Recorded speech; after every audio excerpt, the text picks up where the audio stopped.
Our sun, as well as our planet Earth, is losing its magnetic field as the Earth is slowing in its rotation. All the while, its base resonant frequency, also known as the Schumann cavity resonance, is increasing in accordance with the predictable sequence of the Fibonacci theory.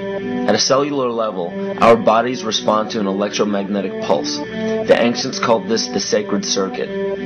The cells receive this pulse from the brain, which receives its pulse from the heart, which receives its pulse from the Earth. This pulse comes from the solar system, which from there comes from the galaxy, which ultimately comes from our entire universe. We literally share a pulse with all of existence. Yet another example of everything being one. For as long as scientists have been recording the Earth's pulse, it has remained at approximately 7.8 cycles per second. This was a constant fixed number until 1986 into 1987.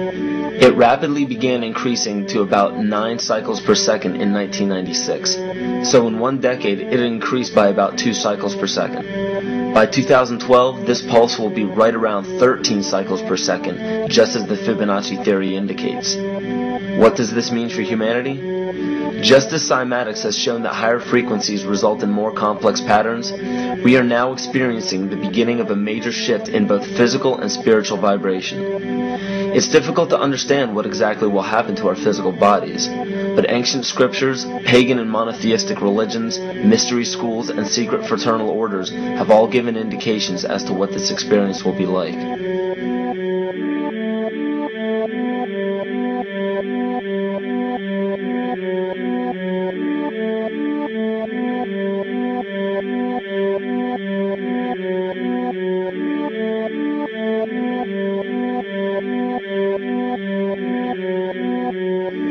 This will be the shift of the ages, the transcendental period of monumental changes to humanity. Those unprepared for this transition will likely not be able to cope with the rapid changes in the psyche. The only way to prepare for what is to come is what we have sought after for our entire lives: truth.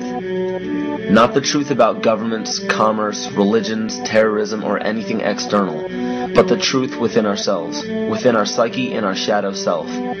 Especially in Western cultures, we are taught that being normal means only being happy and never sad, only loving and never angry, only forgiving and never jealous. This sounds plausible, but it is not. We are not meant to repress any negative emotions because it causes imbalance. To conquer our emotions, we must embrace them, not fight them. We must acknowledge them and allow them to serve their purpose as we learn from them. The ancient Essene culture left teachings dating back about 6,000 years. They taught that our relationships with one another, with the universe, and with situations and events are mirrors of the parts of our psyche that need to be cleansed. Author Greg Braden beautifully explains this entire segment at great length in his work. His hard work and understanding of these subjects contributed largely to the marriage between science and spirituality. It is very important to understand that when you fear loss, fear death, fear war, fear terrorism, or fear change, you are giving others the ability to control you based on those fears. When you fight against poverty or against racism, when you fight for relationships or for freedom, you are outwardly attempting to repress that which has been placed before you to conquer inwardly. These situations are mirrors of our fears. This is why it is important to love and only love. Love those who stand with you, but especially those who stand against you. Don't look at your fears as a threat. Rather understand that this material world is only a physical manifestation of either the love or fear in your consciousness. It's as plain as day. All you need to conquer in your life is in your face. If you want to understand what your true inner fears are, analyze your ambitions and your inhibitions. Everything explained here about the esoteric agenda of the elite few at the very top is nothing to fear. They have been at work for thousands of years behind the scenes to manipulate humanity, and it has worked. Until now. It's very easy for any system of thought, religious or otherwise, that comes along. It's very easy to play on that, to play on our insecurities, to assure us all is well, we'll all be taken care of. We lap that up. So don't blame religion. Blame our own insecurities, which has allowed religion to flourish, and which has allowed so many systems of thought that are disempowering to flourish throughout human history. That's why we can't get out of it. Ron Sankley, Department Chairman, Chemistry, University of California, Berkeley. show that DNA acts as an antenna for cellular upregulation. The primary function they taught us about what DNA is about. It's a receiver and transmitter of photons, light, and phonon sound. For what? Cellular upregulation, meaning that the water molecules, the pyramid power around the DNA spiral energizing strands are taking in the spiritual energy of love vibrations and then sending it out for manifesting, precipitating in a quantum field, the physical matter of the body. These are hertz, frequencies, or cycles per second that the musicians can retune their instruments to play and experiment with.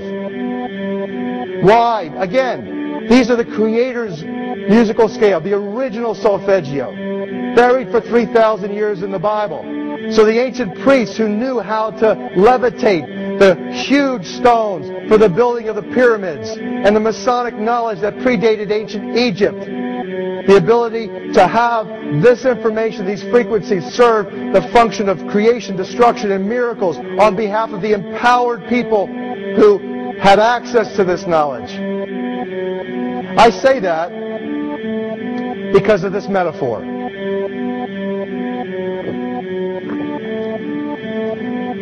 This is the difference between the power of our Creator and anything else, particularly evil.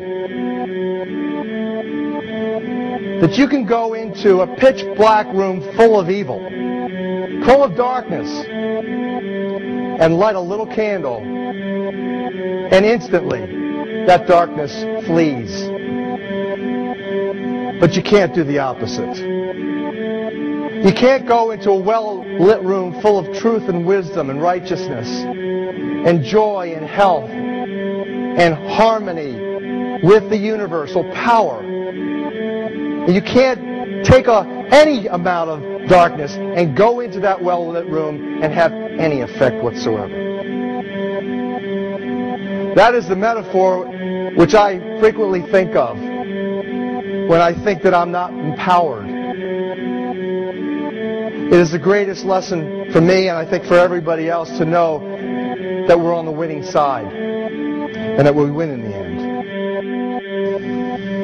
As you are watching this, understand that it is not a fight to be fought. It is not a war to be waged. No gun rights have to be exercised. Not a finger has to be lifted.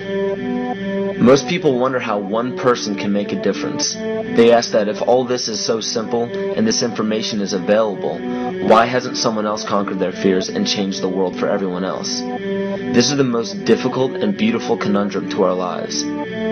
Your reality affects you and only you. Your curiosity has led you to this genre of information to serve a very specific purpose in your life. To understand visually how the universe is truly a hologram, a math professor at Yale University developed a formula that is plugged into a computer program. Named after him, the Mandelbrot set shows a seemingly disorganized pattern. But no matter how far you zoom into the design, you will always find the same pattern within the whole pattern. Each fractal, broken down infinitely, will always reflect the whole. When one fractal changes its pattern, the sum total of the whole pattern changes along with it. This exemplifies that the whole world does not need to be awoken. There is no race to inform the 6 billion people on this planet of this message. It is only important that you, personally, learn to conquer your innermost fears and learn to love.